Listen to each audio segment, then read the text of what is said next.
Muchas gracias, doctor. Hay hambre y cansancio, ¿no? Y además debiéramos estar tomando el sol y ya no tendríamos problemas de metabolismo óseo mineral. Las alteraciones en el metabolismo óseo mineral, en la enfermedad renal crónica, hay muchos jugadores, como les pongo aquí, el calcio, el fósforo, el magnesio, la vitamina D, el último en aparecer, el FG23, y desde luego ya vieja conocida como es la PTH. De todos ellos se puede decir, ¿quién es el que inicia el trastorno? Pues a fecha de hoy todavía no está claro si es el fósforo, si es el calcio. Sí que es verdad, cuando hay un calcio bajo se altera el metabolismo, si hay un fósforo alto se altera. Pero si esto ya, como me parece que ya he visto una diapositiva anterior, ya empieza a alterarse el calcio, el fósforo, la PTH, incluso la vitamina D, en fases precoces de la enfermedad renal crónica, como aquí la doctora Levin muestra, pero que ya nosotros hace años anteriores ya lo habíamos dicho. La importancia que tiene las alteraciones del metabolismo calcio-fósforo es que están relacionadas con la morbilidad. Tanto un exceso de calcio como con los dos extremos, calcio alto, fósforo alto, PTH alta, como calcio bajo, fósforo bajo, PTH muy baja, también son factores de riesgo de mortalidad. Es decir, que sería la famosa U en los cálculos de mortalidad. Y esto viene asesorado por todos estos estudios que les muestro en esta diapositiva. Si tomamos que el calcio fuera el iniciador de todo el proceso del trastorno del metabolismo mineral, aquí lo pueden ver que pueden seguir todas las flechas que nos van a indicar los trastornos que va a ocasionar ese calcio bajo. En realidad, pocas veces se encuentra un calcio muy bajo para que se inicie todo este proceso. Si tomamos que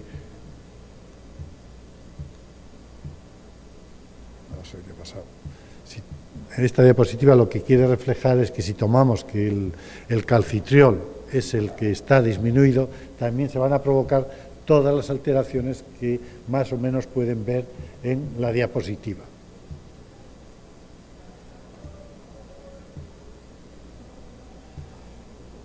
El otro jugador que ha aparecido nuevo, como es el FG23, ha aumentado, aquí pueden ver, seguir las flechas de los trastornos que va a ocasionar a nivel de la paratormona y del metabolismo calcio-fósforo. Como no puedo señalar, no puedo detenerme en la diapositiva. Cuando ya hay una fase avanzada, las glándulas paratiroides aumentan y ya los inhibidores de la secreción de la paratormona van a estar muy disminuidos, como puede ser la vitamina D, los receptores de la vitamina D y los receptores del calcio. Entonces, la alteración del metabolismo óseo mineral en la enfermedad renal crónica provoca todas esas alteraciones, unas que medimos en el laboratorio, que son los biomarcadores, el calcio, fósforo, PTH, magnesio, etcétera, que van a dar el hiperparatiroidismo secundario, va a haber una enfermedad ósea y va a haber unas calcificaciones. Todo eso está interaccionado por los mismos mecanismos. Si las opciones de tratamiento que tenemos en estos trastornos del metabolismo calcio-fósforo, PTH, es decir, en la enfermedad, el metabolismo óseo mineral de la enfermedad renal crónica, podemos didácticamente esquematizarlo en tres aspectos o tres etapas. Uno, que sería el preventivo, es decir, que antes que se produzcan estos trastornos, vamos a ir previniendo de aquello que lo va a provocar. Otro sería ya el tratamiento correctivo y otro sería el tratamiento, cuando ya hemos corregido todas estas alteraciones, es cómo mantenemos ese tratamiento. En el tratamiento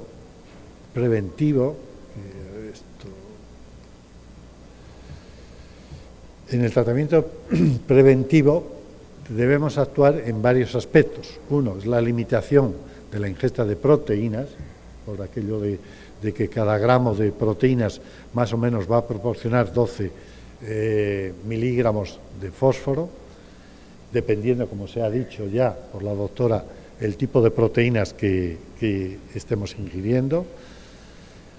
Por la corrección de la acidosis metabólica, que también con una dieta baja en proteínas vamos a corregir o vamos a tener menos fuerza, menos niveles de acidosis metabólica.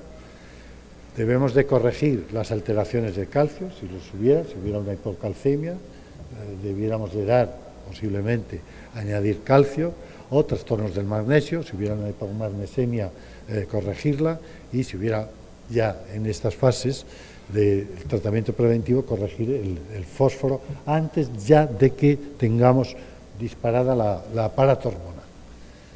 Prestar atención a los diuréticos del ASA, vigilar y controlar los marcadores de estos trastornos, calcio, fósforo, magnesio. Debemos determinar también los niveles de 25 vitamina D3, y luego lo que no sabemos es todavía qué hacer con el FG23.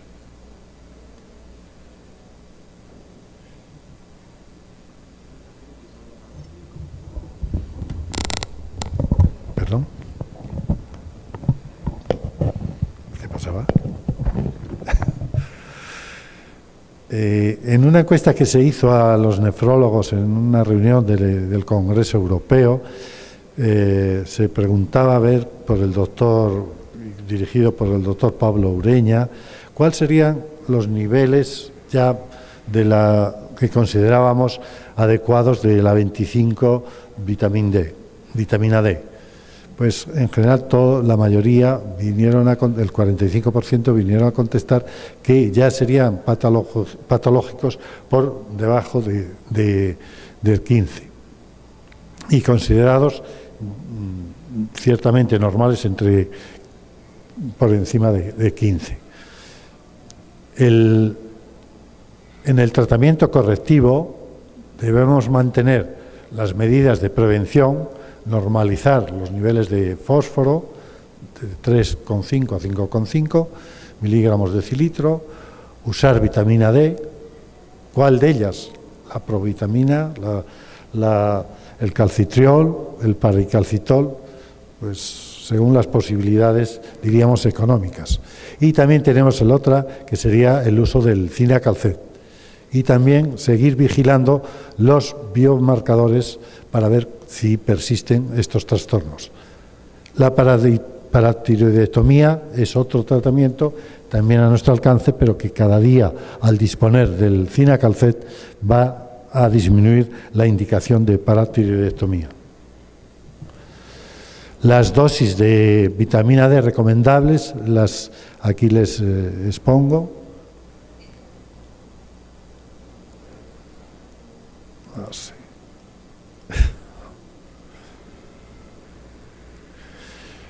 Un poco quería detenerme sobre los quelantes del aluminio, que tuvieron tan mala fama y que, por ejemplo, en España ya no existe ningún hidróxido de aluminio.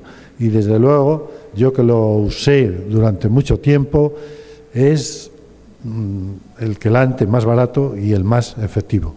¿Cuál era el problema? Que las intoxicaciones por el aluminio vinieron a decir que era también por los quelantes, pero en realidad yo soy de los que creo que no era la causa realmente del hidróxido del aluminio, sino que era el agua de la diálisis, los niveles tan altos de aluminio que teníamos en el agua tratada de la diálisis, que usábamos para la diálisis. Y por tanto que sí, efectivamente, cuando usabas hidróxido de aluminio aumentaban los niveles de aluminio, pero no a nivel tóxico. Eso quiere decir que si ustedes no disponen de los otros quelantes del fósforo no cálcicos, que son muy caros, pueden usar aluminio con los quelantes de aluminio con moderación, mientras haya función renal residual, porque el aluminio también se elimina por la orina. Estas son todos los quelantes cálcicos que existen en el mercado con todas sus propiedades. Los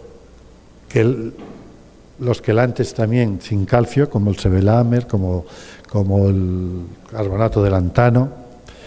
Ya cuando hemos controlado todo esto, ya si el crecimiento de la glándula paratiroidea no va a recibir impulsos de estos medicamentos de la vitamina D, del cinacalcet, no quedará más remedio que hacer la paratiroidectomía, que, repito, es poco frecuente disponiendo de los medicamentos que tenemos ahora, como es el cinacalcet. En el mantenimiento, pues habría que seguir con las medidas preventivas, posiblemente reducir la dosis de quelantes, adecuar la dosis de vitamina D, bajar escalonadamente el cinacalcet, que no se puede suprimir bruscamente porque habrá un rebote de la paratormona, y vigilar periódicamente el calcio, fósforo y PTH. Las limitaciones de las terapias actuales, pues la vitamina D, pues como he dicho antes, la hiperplasia de la glándula paratiroidea conduce a una disminución en la expresión de los receptores de la vitamina D y de los receptores del calcio, lo cual limita la eficacia de la vitamina D. La hipercalcemia y la hiperfosfaremia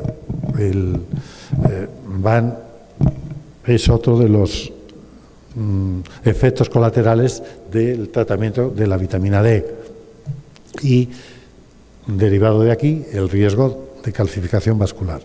Los quelantes del fósforo, efectos, pero están asociados con poco apego al tratamiento, poca adherencia, no tienen efecto sobre el fósforo liberado por el hueso. Los quelantes que contienen altas dosis de calcio aumentan la carga de calcio y pueden aumentar el riesgo de calcificaciones cardiovasculares. Entonces, en un equilibrio, ¿cuál sería el tratamiento? ¿Usar vitamina D o usar cinacalcet? En real, si preguntamos a los nefrólogos, restringen el cinacalcet para aquellos casos reservados donde ya no se puede controlar el hiperparatiroidismo con la vitamina D y el control del fósforo y el control del calcio. Cuando ya lo que quieren mostrar en esta diapositiva de este trabajo es que cómo el cinacalcet es capaz de reducir adenomas paratiroideos. Incluso, como el de esta doctora española, en un enfermo que dándole el cinacalcet ha logrado disminuir las calcificaciones en pulmón y en manos. Y ahora yo quería presentarles algo que todavía no está en uso terapéutico, pero que sí se puede usar por uso compasivo, que es el cinacalcet en aquellos casos resistentes al tratamiento con vitamina D y el control del calcio-fósforo en pacientes de prediálisis. Y esto fue por el diseño del estudio se basaba en que eran pacientes de la consulta de prediálisis que no había manera de controlarles el hiperparatiroidismo. Si les dabas vitamina D, se provocaba hipercalcemias, hiperfosforemias, también incontrolables. Entonces, mediante uso compasivo, que en España podemos utilizar, aquellos pacientes que tenían más de 300 picogramos mililitros de paratormona, empezamos a utilizar cinacalcet. Los resultados, para ir a prisa, como ven, el promedio de paratormona que se partía era de 528 picogramos el día cero, antes de empezar. Ya al mes prácticamente había bajado a la mitad los niveles de paratormona y a los 80 a los 160 días prácticamente ya eran normales. ¿Qué sucedía? Que el calcio también disminuía. Tuvimos 2 episodios, eran 26 pacientes, hubo 2 episodios de hipocalcemia que se resolvieron al suspender cinacalcet y que volvieron a iniciarlo sin problemas. Cuando se hizo el ensayo clínico para introducir el cinacalcet en los pacientes de prediálisis, se excluyó porque se argumentaba que provocaban una gran hipercalciuria. Bueno, en estos pacientes pueden ver que la calciuria efectivamente aumenta, pero no tiene un significado clínico patológico. Pasar de perder 39 miligramos de calcio al día a aumentar a 68, yo creo que eso no tenía ninguna significación clínica. Y ese es el esquema de cómo la PTH disminuía y el fósforo también. Los resultados en una palabra sería que el GFR varió a lo largo del estudio y se mantuvo entre 9 y 29 mililitros minuto. La disminución de los niveles de paratormona, calcio y la fosfaturia fue muy significativa respecto a los valores basales del día cero. Por otra parte, la calciuria, la excreción fraccional de calcio y la reabsorción tubular de fosfatos aumentaron de manera significativa, como abajo, como lo hemos visto en las diapositivas previas.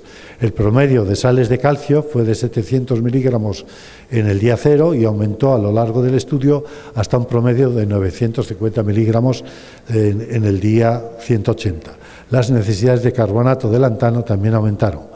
La dosis de vitamina D se mantuvo semejante a lo largo del estudio y las dosis bajas de cinacalcet, 30 miligramos por día, son capaces de reducir la paratormona a niveles óptimos y corregir el hiperparatiroidismo secundario en la mayoría de los pacientes en enfermedad renal crónica en fase 4 y 5, sin diálisis y con buena tolerancia. Los episodios de hipocalcemia, menores de 7,5 miligramos de decilitro, ocurrió en 2 pacientes y esta baja incidencia de hipocalcemias puede ser por la prevención con la ingesta de calcio y la vitamina D que acompaña al tratamiento con Mimpara, cinacalcet. Los efectos tubulares, disminución de la fosfaturia y aumento de la calciuria, aunque estadísticamente son muy significativos, clínicamente apenas tenían importancia. Según los resultados, el cinacalcet es eficaz y seguro en la corrección del hiperparatiroidismo secundario en la mayoría de los pacientes enfermos. Y hasta aquí, muchas gracias.